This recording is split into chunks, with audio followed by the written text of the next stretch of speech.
It's 2:18 in the morning. I've been awake for 20 hours and I'm stood on the edge of a pilot boat in just my swimming trunks, staring into the English Channel. The water is 13 degrees and pitch black. Behind me, the English coast is a fading shadow. Ahead, 20 miles of nothing but salt and darkness to France. I take a deep breath and I jump. In that split second, the silence before the splash is deafening.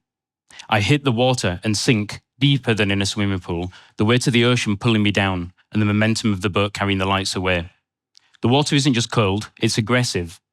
From the boat it looked flat, but down here it's a chaotic, churning mess. My stroke, the one that was so powerful during training, feels weak, awkward, short. And the questions start hitting me faster than the waves. What have I signed up for? What if I can't do this? What if I let the team down?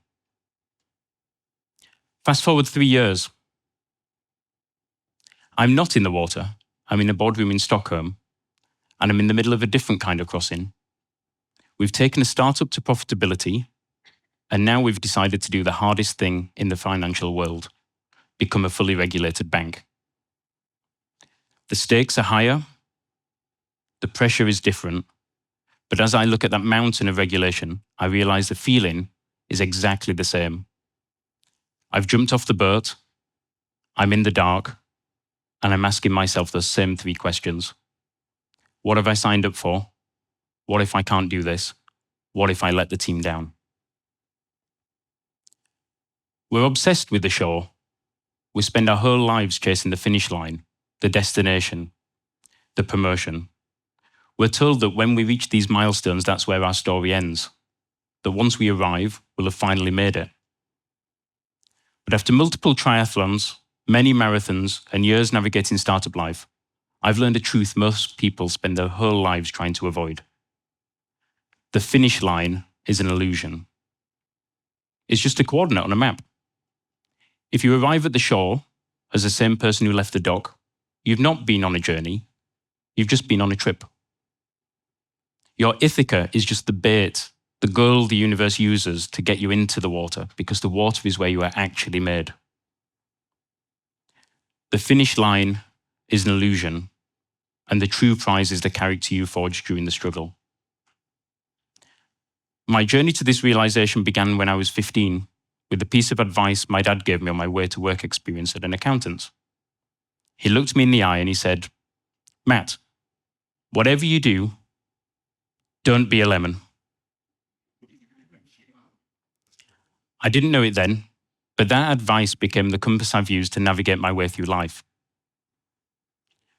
Today I want to share with you the 5 navigator lessons I've learned to navigate uncharted waters, from 13-degree seas to boardroom storms. Because the journey to your Ithaca is going to change you. And as you learn to navigate the waves, you'll realize you never needed Ithaca in the first place. Lesson 1, don't be a lemon. When my dad said that, I had the same reaction as you. What the hell is he talking about? But a few years later, at a graduate program assessment center for a bank, the weight of that lesson finally hit me. I wasn't the smartest person in the room, not by a long shot, but I got that job because of 2 don't be a lemon moments. The first, I arrived 15 minutes early. A group of candidates were sat on sofas, huddled together, looking terrified.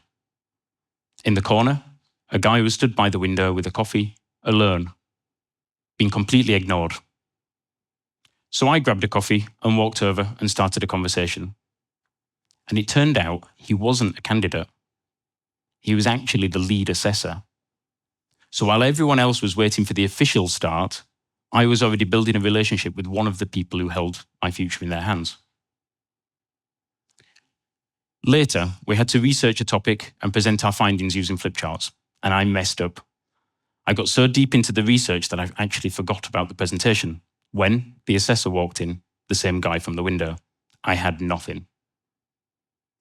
A lemon would have panicked, but a navigator improvises, so I quickly scribbled 3 words down on a flip chart and just talked.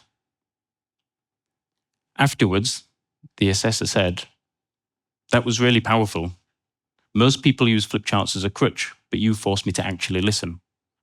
So I nodded along and pretended that that was by design rather than an act of desperation.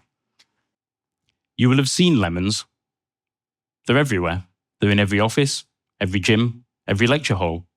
In fact, you might even be sat next to one right now. But here's the real danger. If you look to your left and you look to your right and you don't think you can see a lemon, then you might just be the lemon. Don't be a lemon. So you've stopped being a lemon. You're showing up. You're improvising. You've got in the water. Well, here's what they don't tell you about the water.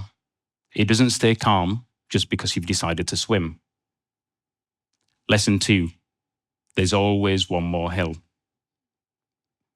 In the world of sport, we talk a lot about the finish line, but the reality of any journey is the false peak. It's the moment when you think you're about to get to the top, only to find a steeper, darker climb hiding behind it. This isn't unique to the sporting world. I've lived this in every situation I've been in. I've lived it in the English Channel, when we hit a whirlpool off the French coast that pinned us in place for hours. And I've lived it in business, with 9 months of maybe next week from UK regulators. But the moment that truly defined this lesson for me was on Mount Kilimanjaro, the highest mountain in Africa. I was at the 4,700-meter Barafu camp after a 5-day hike and just hours away from the 6-hour push to the summit. I was prepared. I was ready. And then I got food poisoning. There is nothing pretty about what happened next. I spent the afternoon and early evening running between the long drop toilet and the tent. This ended with me puking up until I passed out on some rocks looking up at the stars and the Milky Way above. The view was incredible, but I had no food left in me. I was dangerously dehydrated. And we were about to start the final hike to the summit within the hour. The guide was pushing for me to stay at the camp. But a navigator knows the extra hill, the one you didn't plan for, is where character is forged. Although it didn't feel like it at the time. Success isn't the perfect summit on a sunny day. Success is what happens when you're shivering, depleted, and faced with a 6-hour climb on rocky gravel that is shifting under your feet. Every step forward shifts half a step back, all with nothing but a sip of water for fear of setting off your stomach again. You will face these Kilimanjaro moments in your own journey. You'll think you're in great shape for Ironman Wales, only to tear your quad 2 weeks before. You'll be within touching distance of the French coast and hit a whirlpool. Or maybe you've found a route to profitability, only for the market to shift, causing costs to increase. When these things happen, you have 2 choices. You can moan about it and quit, or you can start climbing. The most rewarding journeys aren't the ones that were easy. They're the ones that took longer than planned because you had to crawl part of the way. Just remember, there's always one more hill. There's always one more hill. And once you accept that, really accept it, something interesting happens. You build real resilience to be able to push through to get to the top. But most people swap one trap for another. They stop chasing the summit and start chasing the perfect climb. And that's just as dangerous. That's lesson 3. Don't wait for perfect. A few years ago, I was on holiday in the UK with some close friends. We both had young daughters, about 18 months old. If you've ever travelled with a toddler, you know the feeling. It's not really a holiday. It's just been sleep deprived in a different bed. One of our friends was struggling. She'd been battling depression, and one morning at breakfast, the weight of it was visible. She was mourning the fact that she couldn't seem to have the perfect day. I didn't know what to say. So I told her the most honest thing I could think of. I've never had a perfect day. I don't actually think they exist. And the room went quiet. And then she walked over to me and placed a hand on my arm. And she said with genuine heartfelt pity, she said, "Matt, I'm so sorry you've never had a perfect day." And she meant every word of it. But here's the thing, she wasn't failing to have perfect days. She was having very real ones full of connection, laughter, and yes, difficulty. But she was dismissing every single one of them because they didn't live up to the ghost that she was chasing. We live in a world that has weaponized the perfect day. Every morning before we've had a coffee, we're scrolling through someone else's highlight reel, the filtered sunrise, the clean eating, the perfectly curated family holiday where nobody cried in a car park. And here's the damage that does. It doesn't just make you feel inadequate. It quietly steals away your ability to see what's good in your own life, because you're constantly comparing to something that's been curated, filtered, and posted for an audience. We're comparing our behind the scenes to everyone else's front of house. And it's robbing us of the joy that we already have. That's not a high bar. That's a trap. A navigator knows the water is never flat. The wind is never exactly where you want it to be. But when you stop measuring your crossing to someone else's highlight reel, something changes. You don't just cope better. You start to see the progress you're making on your own journey. The cold coffee, the screaming toddler, the messy desk, those aren't the failings of a perfect day. They're just Tuesday, and Tuesday's enough. Don't wait for perfect. Get in the water anyway.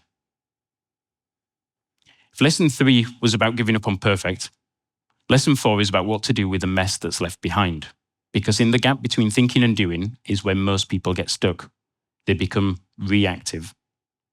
But a navigator knows action beats reaction. Years ago, my friend and I were training in one of those get shit done gyms. Bare brick, freezing air, no frills. We were rowing for the university at the time and we thought we were pretty fit. And then we saw a poster on the wall for Ironman Bolton. For those of you who don't know, it's a long-distance triathlon with a 3.8 kilometre swim, a 180 kilometre bike, and a 42 kilometre run. We looked at that poster, we looked at each other, and we walked away. And we spent the next hour and the next 6 years making excuses. We told ourselves we weren't ready, we didn't swim well enough, we didn't have the right bikes, we'd never run a marathon. We were waiting for a version of ourselves that felt prepared. Eventually, we realised that waiting was just a slow way of failing. So we signed up to a triathlon in London, and that felt like a huge step. But we did it. That one proactive choice to get on the start line despite our apprehension, it changed our internal physics. Momentum took over. 6 years after looking at that poster of Ironman Bolton, we were stood at the bottom of the cliffs in a town called Tenby, waiting for sunrise to signal the start of Ironman Wales. In your life, reactive is about worrying about all the things that you can't control and waiting to be told what to do. Proactive is about looking at all the things that you can control right here, right now, and trying to drive them forward. Action beats reaction. Action beats reaction. And once you start moving, you'll hit the final obstacle. The one that stops more people than fear, more people than failure. The belief that to act, to lead, to navigate, you first need to have all the answers. Lesson 5. No one has all the answers. Not the experts with the flawless slide decks, not the leaders who mistake volume for certainty, and certainly not the guy standing in front of you today. In my role as COO, I used to think my job was to have the answer, to go into a room and project certainty, to be the navigator who always knew which way was north. But here's what I've learned. The most powerful thing a leader can do isn't to provide the answer, it's to be brave enough to be seen looking for it. A while back, we didn't have a designer. It was slowing everything down and making our user journeys a mess. So instead of waiting, I decided to step in and have a go with Figma, a design tool I'd never used before. And I did this publicly in front of the team. I was a novice, and I let everyone see that. Now, I'll be honest, it made me feel deeply uncomfortable. Every instinct in my body was saying, Matt, you're the COO. You're not supposed to be doing this. Close the laptop. But I kept going, messily, visibly, badly. And then something unexpected happened.